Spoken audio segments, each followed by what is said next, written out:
बताया, चाहे रामायण पाठ करो तो खंडिया ईसा 4000 7000 में बना। सत्यनारायण कथा कहो तो पुजारी के सामान में 100-150 रुपया ओम लगे। पंडित है कथा के उसमें पैसा लगेगा। वो नौकर चढ़ो गौरी गए चढ़ो ठाकुर जी का प्रसाद में लग गया चाय। अब एक छोटा कथा सुनो 500 से 1000 चला गया। कोई ऐसा कर्म बताओ जिसमें पैसा ना लगे और भगवान मिल जाए तो बताओ। सेठ जी कहे इस तरह का आश्रय अपने संतोष से बताया। महाराज जी ने कहा ठीक है एक काम करो। कहें क्या? कल सुबह उठो जल्दी 3:30-4 बजे उठ जाओ।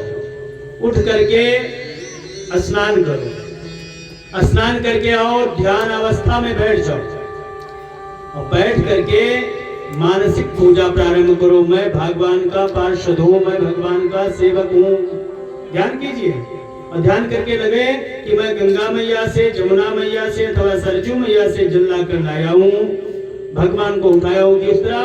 उत्तिष्ठो उत्तिष्ठ गोविंदा उत्तिष्ठ गरुण ध्वजा उत्तिष्ठ पुण्यकाक्षा त्रैलोक्य मंगलम कुरु। भगवान आप उठो। अब आपको हम स्नान कराते हैं। स्नान कराने के बाद उनको वस्त्र पहनाते हैं।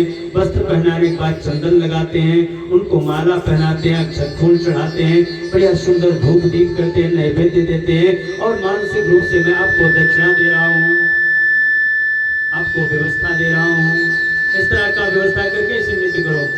5 मिनट किए। क्यों भैया? 5 मिनट किए। दूसरे दिन 10 मिनट किए। ऐसे 5 मिनट 7 मिनट 10 मिनट 10 मिनट से मन सीधे सीधे मन को एकाग्र करने लगे। बीत गए काफी दिन व्यतीत हो गया सेठ जी को करते करते। 40 दिन बीता, 50 दिन बीता, 60 दिन बीता और 60 दिन पर उनका मन रुकने लगा। उसी मानसिक पूजा में नेत्र बंद किए और बढ़िया करने लगे। अब ठाकुर जी को हम दूध पिला रहे हैं, सबको शयन कराने चले तो थोड़ा सा चीनी, मानसिक चीनी मिलाया, दूध लेकर आए, बढ़िया गऊ का दूध लेकर के भगवान को पिलाने जा रहे हैं। ऐसे करते करते 365 दिन व्यतीत हो गए। सेठ जी थोड़ा सा भाव इतना जग गया कि 5-5 घंटा बैठ करके मानसिक पूजा कर रहे हैं और वही पूजा में राजोपचार हो गया। जिसे करते करते भाव बन जाए ना तो इतना होगा और ये कर दे, इस तरह का श्रृंगार करते हैं। आज ठाकुर जी हमारे ये वस्त्र नहीं, ये मुकुट नहीं, इसको लगाते हैं। मानसिक पूजा करते भाव विभोर हो गए। एक दिन मन से सोचे आज मैंने गऊ का दूध जो लाया बढ़िया खवलाया, सब कुछ किया, खूब खवला दिए थे, तो इसमें हमने चीनी ज्यादा डाल दिया। अब क्या करें? अब चीनी ज्यादा पड़ गई, कल कैसे डालेंगे? इसी भाव में आते आते सोचे अभी चीनी गली नहीं होगी, उसको उसके करते हैं दूसरे पात्र में निकाल लेते हैं, चीनी निकाल के अलग रख लेते हैं। और जो ही हाथ डाला चीनी निकालने के लिए बस भगवान हाथ पकड़ लेते हैं। क्यों सेठ जी? इसमें पैसा तो नहीं लगा ना, आपने केवल भाव से किया है, पैसा तो नहीं लगाए हो, तब चीनी निकालने क्यों लगे हो? कहीं मीठा ज्यादा हो गया, तुमसे क्या मतलब? भगवान मिल गए, हाथ पकड़ लिया। आपकी श्रद्धा हो, मन रुके, स्थिर चित हो, उसी पर ध्यान कर लो, ये कर्म मुझे करना है।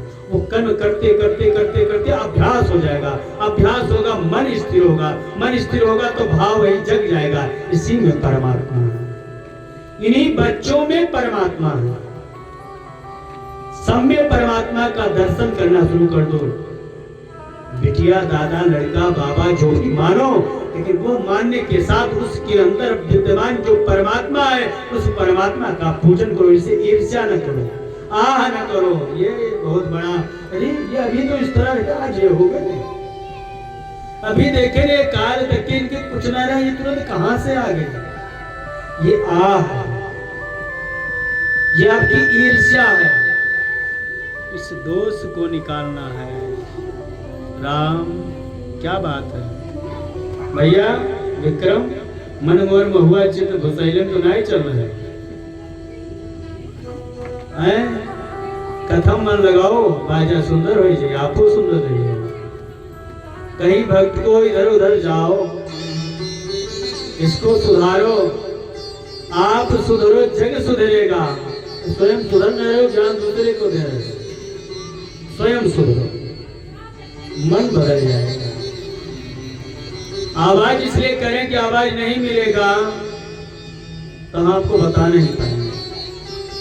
इतना यूरिया में पड़ा हुआ गेहूं की व्यवस्था चल गई कि अब इतना दम नहीं रह गया, बिना मैक का बोले हम आप लोग सुन ले।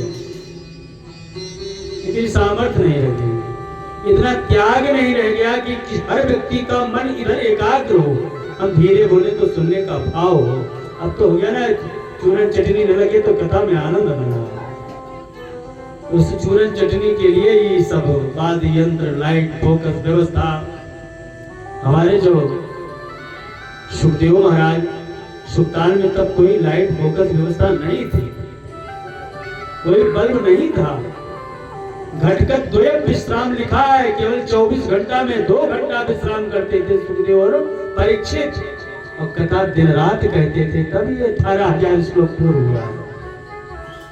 ये अपना बैठ करके 2 घंटा इधर गा लो, उधर बजा लो, एक तो श्लोक नहीं पूरा होगा। और एक शब्द ही सुंदर कान में ले करके और उतार लो, अपने हृदय में धारण करके उसी में गाने लगो, मन रम जाए तो परमात्मा उसी में मिल जाएगा। यही कलिकाल का परिणाम, यही नियम है। उस 18,000 श्लोक में एक भी श्लोक, एक भी हो, आधा श्लोक, आर्धम श्लोक, पादम व एक अक्षर ही धारण कर लो। द्वादशाक्षर मंत्र है भागवत जी का, 12 स्कंध है, इसलिए द्वादशाक्षर है। क्या है? सभी लोग को 2 अक्षर बोल लेना चाहिए। ओम नमो भगवते वासुदेवाय, ओम नमो भगवते वासुदेवाय, ओम नमो भगवते वासुदेवाय, ओम नमो भगवते वासुदेवाय, वासुदेवाय गुरुनंद नंदनाय, वासुदेवाय प्रभो नंदनाय, भगवते वासुदेवाय, ओम नमो भगवते वासुदेवाय।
इसमें मन लगा लो, यही जपना। कहीं जापक रख लो महाराज, वही जापक का जपक है। बहुत लोग जापक देखा है, ओम नमो भगवते वासुदेवाय भी नहीं कह रहे, गलान ही होता है। अपना स्वयं जपो। देखिए मजदूर रखोगे तो बेरवाही बाहर चला जाएगी, अपने हाथे बड़ी हो उसका आनंद को दूसरा। इसलिए कुछ कर्म अपना स्वयं करो। स्वयं का जो भाव होगा, स्वयं की जो व्यवस्था होगी वो सुदृढ़ होगी। कहने आप भोजन कर लिया जाए, फलाहार कर लिया जाए, फलाहार करते रहना चाहिए। फलाहार करने कोई विचार नहीं है, कोई फलाहार मत करो, खूब भोजन खाओ। एक बार नहीं 10 बार भोजन करो, 20 बार भोजन करो, जितना पचाने क्षमता को खाइए। खाने में बैठने के बाद नींद न लगे, दौड़ दौड़ डकार ना आओ। कहा खा लिया, क्या करें, अजीर्ण हो गया, क्यों खा लिया? इतना खाओ जो तुम्हारे सामर्थ्य हो, पचाने की व्यवस्था हो, उस तरह की खाओ। बढ़िया मनन करके। पहले तो बताइए हमारे सुखदेव महाराज परीक्षित जी किस तरह की कथा हुई सुखताल में। बिल्कुल 2 घंटा कब, जब भगवान जन्म होना हुआ, कृष्ण जन्मोत्सव के समय सारी कथा पता करके परीक्षित जी से कहे भैया भगवान अवतार हुआ, ऐसे भगवान आए, लीला संवरण किए, सब कुछ को मार कर कंस को मारा, इनको मारा, फिर लीला संवरण करके अपने परम धाम चले गए। परीक्षित जी ने कहा इतने दिन से हम बैठे हैं, आपने तो जिस योगेश्वर की कथा सुनने की मन में इतनी लालसा थी, आपने इतने दिन तक सूर्यवंश की कथा कहा, इतने भक्तों की कथा आपने कहा, और इस क्षण मात्र में कथा करके आपने विश्राम कर दिया, मन में शांति नहीं। कहने पानी पत्ता तो पी लो, कहने पानी तो मैं तो पी लिया, आपकी जो कथा रूपी अमृत है ना, ये मुझे मिला, इससे मन मेरा प्रफुल्लित हो गया है। मेरा पतन, फल, भूख, प्यास, ये सब मुक्त हो गया, मेरे पास कुछ आवश्यकता नहीं है। पतन, फलासा, बंध, भय, मृत्यु का भय नहीं रह गया मुझे, अब मुझे कोई आवश्यकता नहीं है। पा फा बा भा मा है ना, 5 अक्षर, इसी का भय हमारे घर में है। अरे भैया ये काम पाप लागी, पाप का भय है। पुण्य करने का गौरव दिखाते, मैंने बहुत बहुत पुण्य किया है। ये पुण्य और पाप का गौरव और पाप का दुख यही पर दिखाई पड़ता है। फल की इच्छा यहीं पर है। कार्यक्रम कराने जाओ, पूजा पाठ, महाराज ये जो कमाओ कहते से फल मिले। भैया आपने जो काम किया, किस श्रद्धा से किया, किस भाव से किया, किस रूप से धनार्जन करके ठाकुर जी के सेवा में पैसा आपका लगा है। पैसा भी बड़ा बड़ा उग्रवान होता है। सुंदर सुयोग्य मेहनत का किया हुआ धर्म में लगाने से वो काम आपका फलीभूत अच्छी तरह होगा, और अन्याय के द्वारा अर्जित किया हुआ धन भी, उससे चाहे लाख करोड़ों कोटि यज्ञ कर डालो, लाभ उससे फल नहीं मिलेगा। कि हम चोरी करके लाओ रोजे यज्ञ करें, बेईमानी करके लाओ यज्ञ करो, लाभ नहीं होगा। लाभ जब होगा जब आप अपनी शुक्र, अपनी मेहनत, अपनी व्यवस्था से ला करके 1 पैसा दो, 1 रुपए में श्रद्धा से जुड़ो। ठाकुर जी आपने जो दिया था उसे लाकर मैं आपको समर्पित करता हूँ। समर्पण भाव आपके अंदर होना चाहिए। समर्पण ना हो, अकबर बादशाह जैसे धन का बड़ा उनके गुमान था, सोने का छत्र ले जा करके। माँ जगदम्बा वैष्णो देवी, आप बहुत दूर नहीं, जम्मू जाइए, आज भी अकबर का पड़ा हुआ वो छत्र पड़ा है। लो सोना भगवान है, सोना तो भगवान है, उनके द्वारा ये सब रत्नों का प्रचार प्रसार सब उन्हीं का है।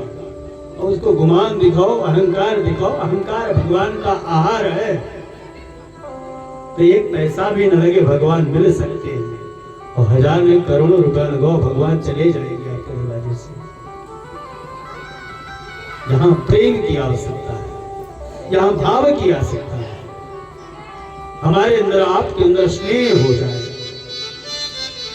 और जो स्नेह नहीं जुड़ेगा, तार से तार, कन्हैया से नहीं जुड़ेगा। कन्हैया क्या है? री शब्द लगा है इसे ना, बैगन फंसाने जाते मछली मारने वाले, तो केचुआ जो फंसा देते हैं, डालते हैं, और मछली जाल में फंस जाती है उसी कीड़ा को खाने के लिए।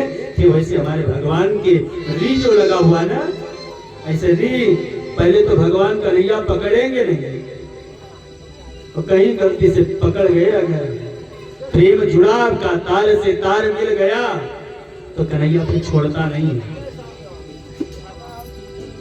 तो ऐसा कर्म हम जोड़े, इस तरह का प्रेम बनावे कि कन्हैया से हम जुड़े जाए, कन्हैया मुझे पकड़े। एक बार जब सेतुबंध रामेश्वरम में राम जी नल नील के द्वारा पत्थर एकत्रित करके राम लिख करके व्यवस्था करके पुल बना रहे थे, तो सब व्यवस्था कर ही रहे थे पत्थर से नवा। राम जी भी चोरी से ले जाकर के एक पत्थर उठाए और धीरे से डाले, वो डूब गया। अब देखिए वो हनुमान जी देख रहे थे, किसी से बताया नहीं कि हमारा केवल राम लिखते हैं, पत्थर तैर रहा है और मैंने पत्थर डाला और डूब गया, हम किसको बताने जाएंगे, हमारा नाम है कि भरोसा है। हनुमान जी से कहे भैया मैंने इस तरह कह दिया, कहे प्रभु जिसे आप छोड़ दोगे वो कहीं का नहीं रहेगा। पहली बात तो ठाकुर जी पकड़ते नहीं है, कन्हैया पहले पकड़ने आते नहीं है, कन्हैया पहले लेह में लगाते नहीं है। अगर कहीं नजर से नजर मिल गई तो फिर परमात्मा आपको छोड़ेंगे। करम इतना बिहारी जी का मुझ पे एक बार हो जाए, करम इतना बिहारी जी का मुझ पे एक बार हो जाए, जिधर देखो जहाँ देखो, जिधर देखो जहाँ देखो, तेरा तो दीदार हो जाए। करम इतना बिहारी जी का मुझ पे एक बार हो जाए। देखो अभी महाराज जी हमारे बता रहे थे कि जिनको एक बार भगवान पकड़ लेते हैं और छोड़ते नहीं हैं, और जिनको पकड़ते हैं उनको पकड़ते भी नहीं हैं। जिधर देखो जहाँ देखो, जिधर देखो जहाँ देखो, तेरा तो दीदार हो जाए। करम इतना बिहारी जी।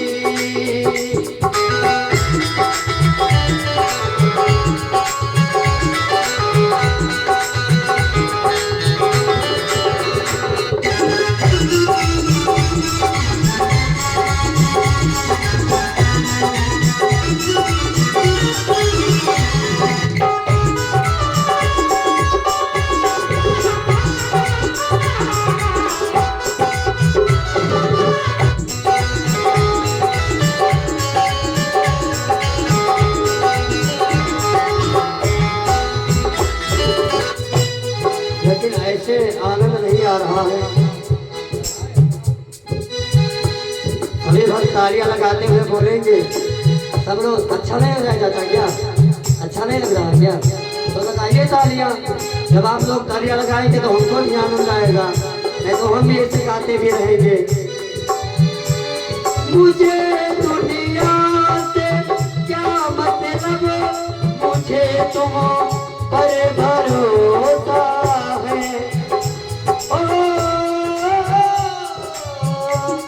मुझे दुनिया से क्या मतलब, मुझे तुम्हें पर भरोसा है, मुझे तुम पर भरोसा है। तेरी जिस पर कृपा होवे, तेरी जिस पर कृपा होवे, तेरा तो बेपार हो जाए। करम इतना बिहारी जी का मुझ पे एक बार हो जाए। करम इतना बिहारी जी का मुझ पे एक बार हो जाए। करम इतना बिहारी जी का मुझ पे एक बार हो जाए। जिधर देखो जहाँ देखो, जिधर देखो जहाँ देखो, तेरा तो दीदार